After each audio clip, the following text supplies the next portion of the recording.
Que le Seigneur vous bénisse. C'est pour nous un plaisir de partager la Bible avec vous que nous allons trouver dans le livre de Matthieu, le 7e verset du chapitre 12.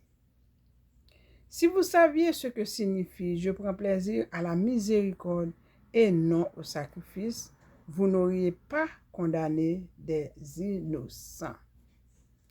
Le Seigneur Jésus se promenait partout avec ses disciples, nous le savons déjà. Mais les disciples avaient faim un beau jour. Et pendant qu'ils passaient au milieu d'un champ de blé, ils se mirent à arracher les épis de blé. Donc, c'est sucré parce que c'est de la terre, c'est frais.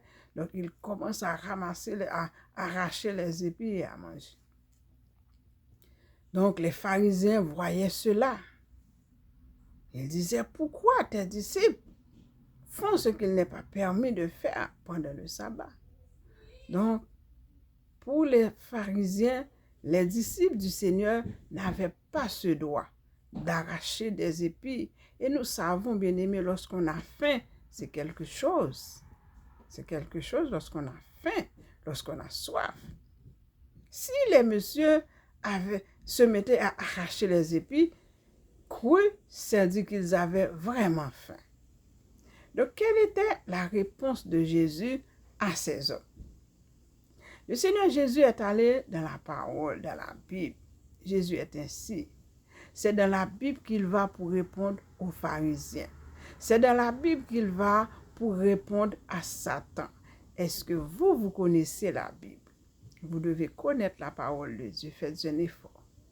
Faites un effort pour ouvrir votre Bible, peut-être pendant votre pause. Peut-être arriver à la maison, lorsque vous avez fini de préparer à manger, pendant que vous vous reposez, vous êtes en train de respirer, au lieu d'aller sur les réseaux sociaux, ouvrez votre Bible, lisez. Et cette parole va rester dans votre mémoire pour répondre à Satan, pour répondre aux adversaires. Donc le Seigneur Jésus disait aux pharisiens, est-ce que vous n'avez pas lu ce que fait David? Lorsqu'il avait faim, lorsque David courait devant Saül, il avait faim.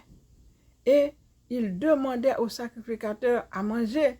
Et le sacrificateur d'alors n'avait rien à donner à David, sinon que des pains de proposition, des pains qu'on offrait à l'Éternel, que les sacrificateurs seuls avaient le droit de manger. Mais David les prenait, puisqu'il avait faim. Lui et ses hommes qui couraient devant Saül, ils prenaient ces pains et ils en mangeaient. Et Jésus continue pour dire, vous n'avez pas lu dans la loi que les jours de sabbat, les sacrificateurs violent le sabbat dans le temple.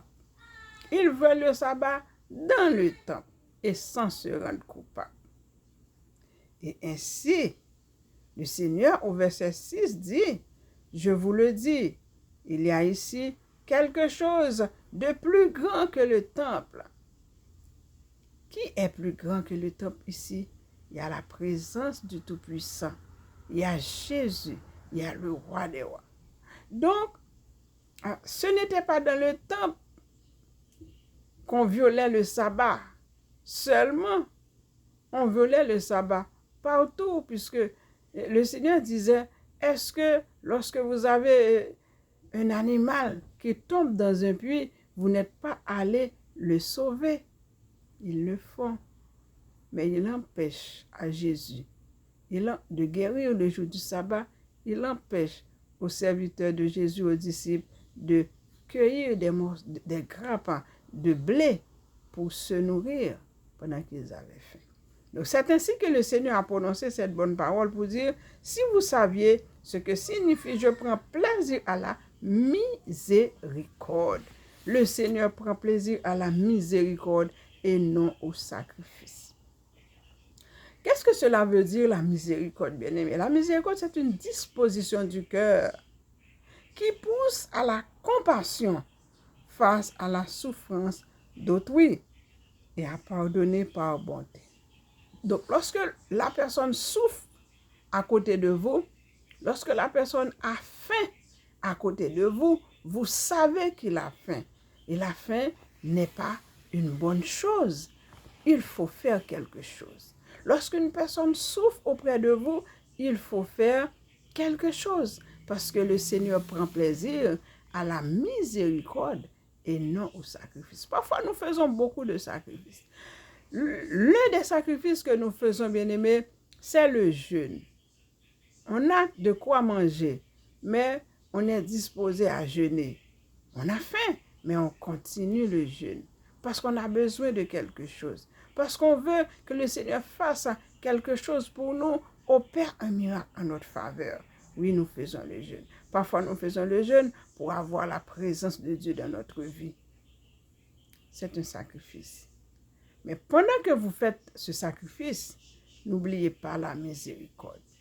N'oubliez pas d'avoir un cœur qui est disposé à rendre service, à aider les autres.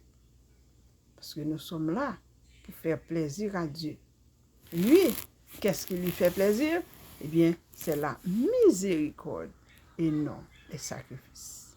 Que le Seigneur vous bénisse.